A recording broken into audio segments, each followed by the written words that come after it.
Oi, gente, tudo bem? Como é que vocês estão? Espero que estejam todos bem. Eu sou a Ana Carolina, sou a professora de Sociologia. A partir de hoje a gente vai retomar as nossas atividades. Então, não esqueça de entrar diariamente na plataforma para ver se tem novos exercícios, novas aulas. Nossas aulas ficaram programadas para quinta e sexta, então toda quinta vai ter uma nova aula gravada. E lembrando que a gente vai seguir agora o cronograma oficial da Secretaria de Educação. Então vocês vão perceber que nesse primeiro momento a gente já viu alguns conteúdos que já foram dados em sala de aula de forma presencial, mas é bom para a gente dar uma revisada acerca daquilo que a gente já viu. É sempre bom a gente visitar os conceitos para ver se realmente eles foram fixados, né, na nossa cabeça. Então hoje eu queria mostrar para vocês, vamos para os slides, eu queria mostrar um pouquinho sobre o tema de hoje. A gente vai falar o que é política e como principal foco é o estudo da política. Vocês vão perceber e a gente vai ver aqueles conceitos de política e poder que a gente já tinha visto em sala de aula. Primeiro ponto, então, pode voltar aqui para mim. O primeiro ponto é que a gente, como eu já falei para vocês, expliquei, no decorrer dos 3 anos do ensino médio, a gente vê diferentes áreas da sociologia. Então, num primeiro momento, a gente vê a antropologia, depois o campo da sociologia, e quando a gente chega no terceiro ano, o foco é ciência política. Só que eu queria te falar hoje sobre o que é ciência política. A ciência política é um ramo dentro das ciências sociais que trata justamente dessas relações e os conflitos existentes dentro de uma sociedade. Se você vê aí nos seus slides, pode colocar na tela, a ciência política é a ciência que tem como principal objetivo estudar a política e como ela se manifesta em nossa sociedade. Quais são suas várias faces e como influencia a vida das pessoas. É importante você perceber que quando a gente for falar de política aqui nas nossas aulas, a gente está falando de um pensamento político voltado para a área científica. Então, é sempre baseado na ciência e não nas opiniões. Se você perceber, a produção de ciência, ela é uma produção baseada em pesquisa, em relatos científicos, são produzidos questionários e relatórios, justamente para perceber quais são as necessidades da população. A gente sempre que estuda a ciência política, a gente tem como base autores que já escreveram várias obras acerca de diversas sociedades, principalmente com foco nas sociedades europeias. Então você vai ter um foco principalmente nos autores clássicos, como Aristóteles, que foi um dos primeiros filósofos a falar sobre política.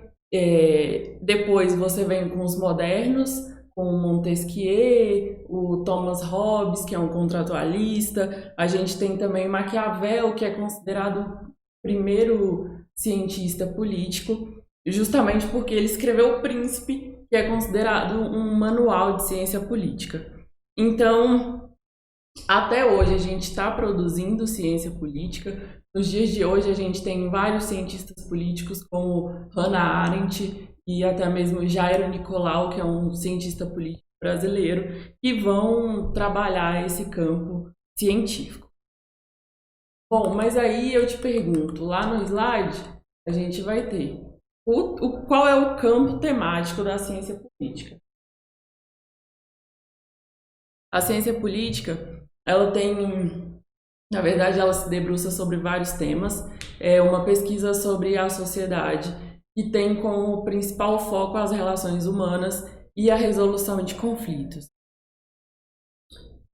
Por que resolução de conflitos? Sempre que eu falo nessa resolução de conflitos, a gente tem que ter por base que os conflitos eles podem ser resolvidos de várias formas, até mesmo com base na violência. Então você tem sempre uma conversa para resolver um conflito, ou você pode ir direto para a violência. A política ela estuda justamente como se dão essas relações quando conflituosas e como elas são resolvidas. Então, o foco da ciência política é muito como a gente lida as relações humanas, como elas são administradas, principalmente quando elas envolvem o primeiro conceito que tem aí no slide, que é o poder. O poder, o Weber vai dizer que é a capacidade de impor a sua vontade sobre outros indivíduos, mesmo que seja contra a vontade deles. Então, o poder, dependendo nas mãos de quem ele se encontra, ele pode ser usado para privilegiar determinados grupos. Um segundo foco apontado aí no estudo da política, da ciência política, na verdade, é a política em si. A política pensada desde lá de Aristóteles e como foi construindo essas relações ao longo do tempo. Como é que os cidadãos se envolvem na política. Um outro foco é o estudo do Estado. O Estado como uma organização política em determinado território que detém um monopólio tanto da violência quanto do poder. E por último, eu coloquei para vocês o governo como sendo o foco da ciência política, e o governo é justamente a forma como a gente vai gerir esse Estado, ou seja, quais vão ser os regimes políticos. O governo, é bom que a gente perceba que o governo ele é sempre transitório, dependendo do Estado. Se for um Estado democrático de direito, vai perceber que o governo ele está em constante mudança. Então, também é um dos campos da ciência política. Mas aí eu te pergunto, onde que a ciência política é feita? Eu coloquei algumas imagens para vocês aí nos slides, mostrando justamente que a ciência política ela é feita dentro das universidades. Você tem vários cientistas políticos trabalhando, vários pesquisadores, mas aonde que eles buscam digamos que o tema de suas pesquisas? Os temas eles são buscados justamente no senso comum ou justamente nos movimentos políticos que acontecem ao nosso redor, no nosso dia a dia. Então você vai ver que aí você tem uma imagem de uma passeata, uma manifestação, onde aparentemente eles estão lutando por uma educação melhor. O que eu quero que você perceba? Que a ciência política, ela não trabalha com opiniões pessoais. Ela é sempre baseada em pesquisas, em fatos. Toda ciência, assim como acontece na biologia, na física, na química, ela depende de resultados de pesquisas. Pesquisas essas que podem demorar vários anos para que realmente você chegue a uma teoria, a um determinado conceito. Além disso, é importante a gente saber que quando você está tratando de pesquisa, essas pesquisas elas podem ser refutadas quando seus resultados saírem. Por quê? Porque a ciência ela se baseia justamente em você questionar os resultados. Será que é isso mesmo? Será que, no caso da ciência política, será que esse anseio da população ele nasce de onde? Por quê? Então a ciência política ela é muito mais permeada por perguntas a serem respondidas do que respostas propriamente ditas. E é sempre bom também a gente ter como referência pessoas e escritores que já escreveram a respeito de determinado assunto, seja a respeito da democracia e dos demais regimes. A ciência política, então, como ciência, além de fazer pesquisas, essas pesquisas elas têm o objetivo justamente de buscar uma resolução de conflitos dentro da sociedade, melhor mostrando como é que essas relações elas vão ser executadas. Bom, mas então saindo um pouco agora desse campo do que é ciência política, partindo diretamente para o que é política, aí eu queria que você fizesse um exercício de reflexão. Quando eu falo a palavra política, qual é a primeira coisa que passa na sua cabeça? Eu tenho certeza que a maioria de vocês, quando a gente fala em política, pelo menos dentro de sala é assim. A primeira coisa que vocês pensam é corrupção, partido, sei lá, Congresso Nacional. Mas o que é política em si? Eu quero te mostrar hoje que a política ela está no nosso dia a dia. Todos os dias a gente tem acesso à política e a gente está administrando conflitos. Como eu te falei, a política ela é bem mais ampla e ela está super presente no nosso cotidiano. Por exemplo, é uma decisão política, aí na sua casa, quem é que vai ficar com o controle remoto frente à televisão? Você percebe que muitas vezes seu irmão, se você for o irmão mais velho ou mais novo, sempre tem uma briga pelo controle. E o modo como vocês resolvem essa briga é política, vocês estão fazendo política. Então, o primeiro lugar que a gente encontra política é dentro da nossa casa. Você perceber aí sua mãe ou seu pai, o responsável da sua casa, muito provavelmente o chefe de família, é aquele que detém mais poder e ele costuma controlar as relações. Por exemplo, você ter que sair. Você sempre vai perguntar para alguém se você pode sair, a que horas você tem que voltar para casa. Então eu quero que você perceba que isso também é fazer política. A gente está sempre tentando resolver conflitos e esses conflitos muitas vezes eles vêm justamente dessas relações de poder e hierarquia que existe dentro da nossa sociedade. Bom, coloquei para você aí também que ela surge, a palavra política em si, ela surge na Grécia Antiga, quer dizer relativo ao governo de uma cidade ou de um estado. Por que eu coloquei isso? O Aristóteles ele vai dizer que o homem é um animal político. O que é isso? Que é da natureza humana a gente se associar com as demais pessoas. A gente está sempre querendo viver em grupo, em sociedade. E ele vai dizer que dessa associação com pessoas vão existir dentro dessas relações, relações de poder. Ou seja, algum grupo vai deter mais poder que outros, pessoas vão ter mais poderes que outros. E como esse grupo vai gerir essas relações conflituosas que vão aparecendo, é justamente o que ele chama de política. É também importante a gente perceber que o momento que o Aristóteles está falando isso é o momento onde as cidades gregas estão surgindo. Então, essa ideia de você ter pessoas morando muito próximas umas às outras é uma grande novidade naquele momento. Você sabe que no passado era muito mais comum que as pessoas vivessem no meio rural e não na cidade.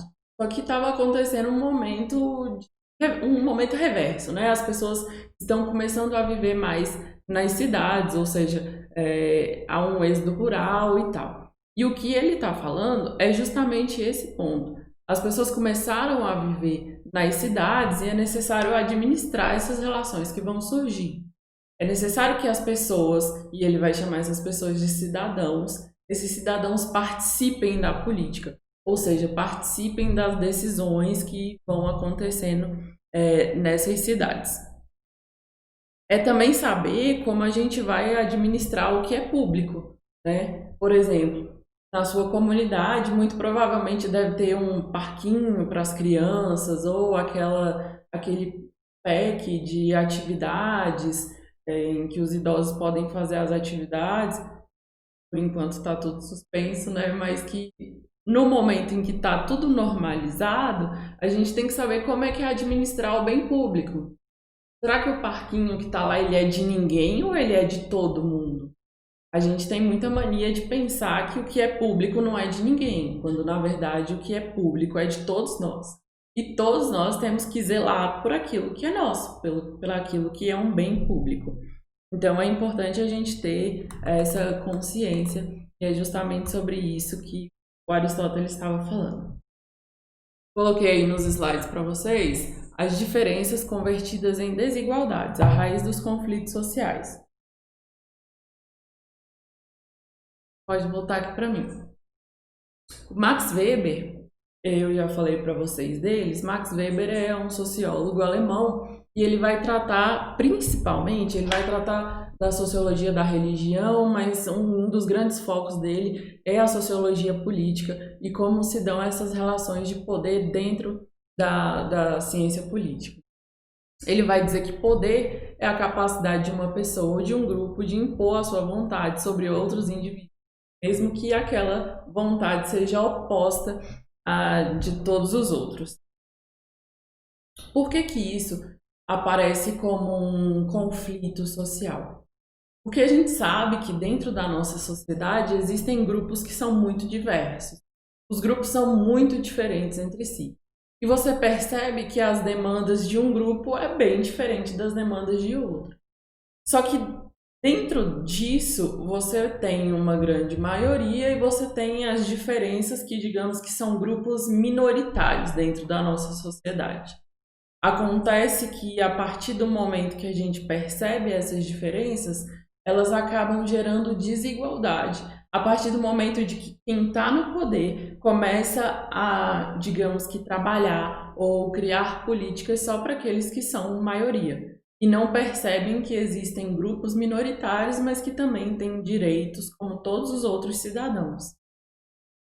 Quando eu falo de grupos diferentes, eu estou falando de desigualdades do nosso dia a dia, como, por exemplo, desigualdades com relação à religião, com relação à cor da pele, com relação à orientação sexual. Você percebe que são grupos minoritários dentro de uma sociedade, mas que também devem ser privilegiados pelas políticas. O problema é que, às vezes, quem está no poder não percebe os anseios desses grupos minoritários e acaba gerando uma desigualdade. Então, dentro do campo da política, a gente também percebe que essas relações de poder, elas não podem ser hegemônicas, ou seja, elas não podem estar só dentro de um determinado grupo. Elas têm que estar sempre abertas aos anseios dos diversos grupos sociais que a gente tem na nossa sociedade. Bom, então lá no slide eu coloquei para vocês que um grupo que detém o poder acaba impondo a sua vontade sobre os outros. E isso é muito perigoso, porque a gente acaba, digamos que, privilegiando uns em detrimento de outros. Você tem o privilégio de uma classe econômica, que também é uma outra diferença de grupos em detrimento de outras. E isso dentro da política é muito perigoso.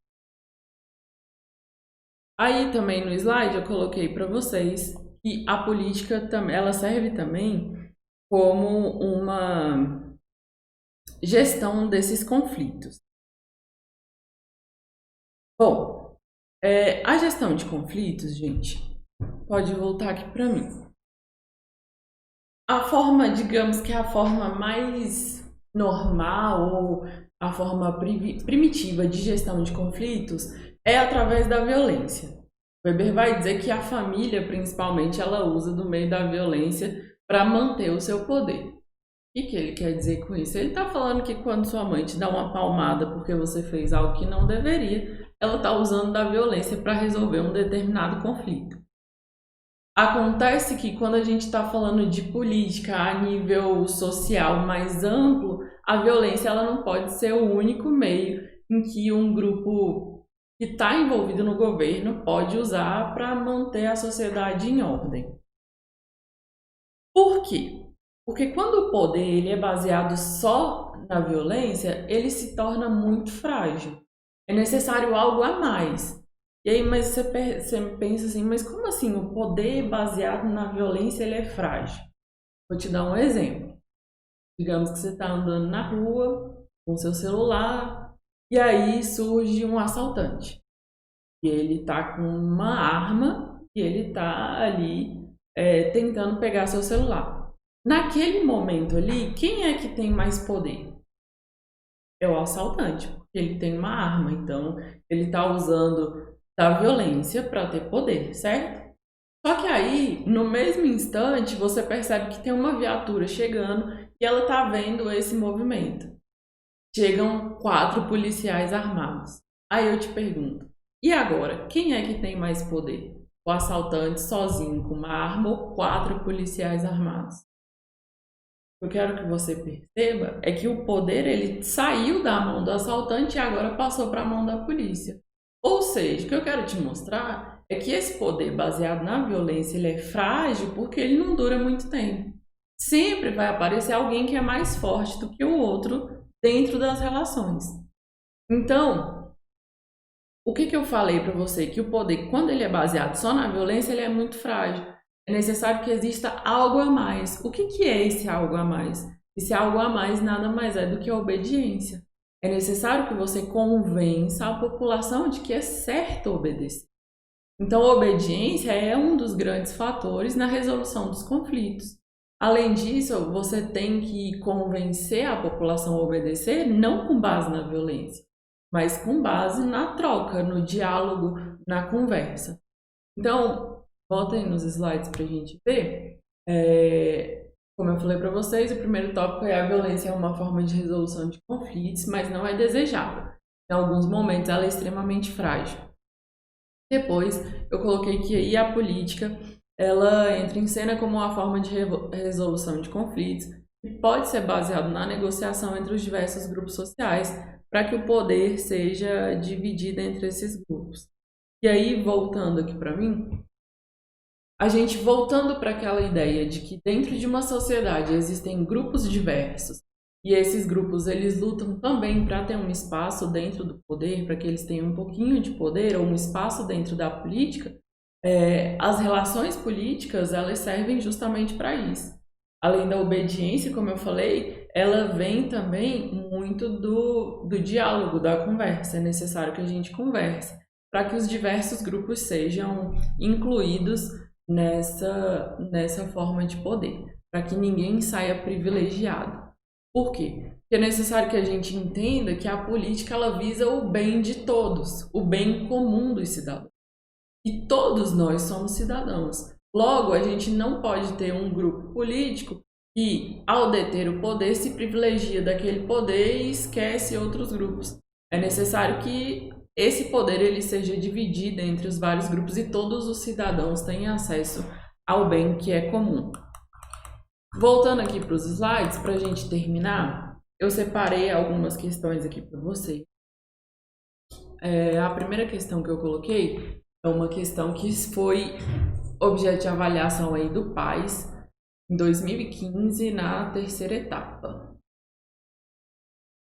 Bom, o item fala o seguinte: